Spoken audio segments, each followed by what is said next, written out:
不好意思哦，你们不可以进来啊。我是新来的代理主任，我姓黄。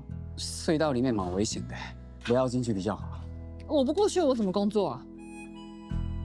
我在都市開機組裡面飾演的角色叫黃美麗，她在歷史當中是一個台灣第一位女性工地主任的一個角色。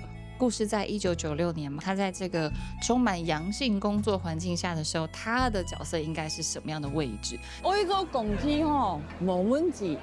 我去做最台，去做公司助理，本來吼去好好照顧。美麗在這一整部劇當中，其實都過得蠻不開心的，因為自從她上任以後，她都一直遇到各種挫折。雖然她最後還是沒有把女性所謂第一位女性工地主任的工作做完，因為要成為第一個不是重點，而是你要能夠放下你自己過往的身段，然後去投入這一份工作。經理買單。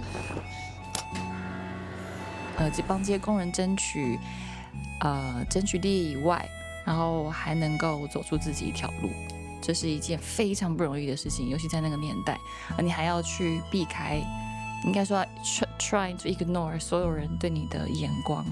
對啊，所以以現代的鐘瑤來說，我只能說你真的非常的勇敢。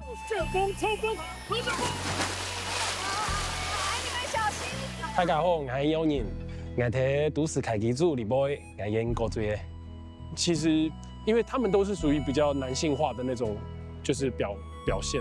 那高追他其實可以去展現一些更柔軟、更細緻的一些情感，所以他其實會把這些工人們心中那些不敢平常表現出來的情感，反而在高追身上，他可以有這樣子的空間去展現。我拜託，你去讀書，中醫嘛然後來報告。沒有咩？你不是介意哪個學生？怎麼講出來啦？不會這樣講啦。最後導演臨時加了一段，就是高珠耶跟自己的兄弟坦誠說他其實是男同志的這一段戲。但真的到凱勳哥、竹生哥他們真的演出來。然後我說很謝謝你們一直把我當兄弟的時候，哇，我那當下真的很感動。就看到，然後就笑笑的就好。沒有什麼對，或者是不用。導演其實也說，他希望能夠讓看到這個角色的有同樣心情的人，能夠更有勇氣吧。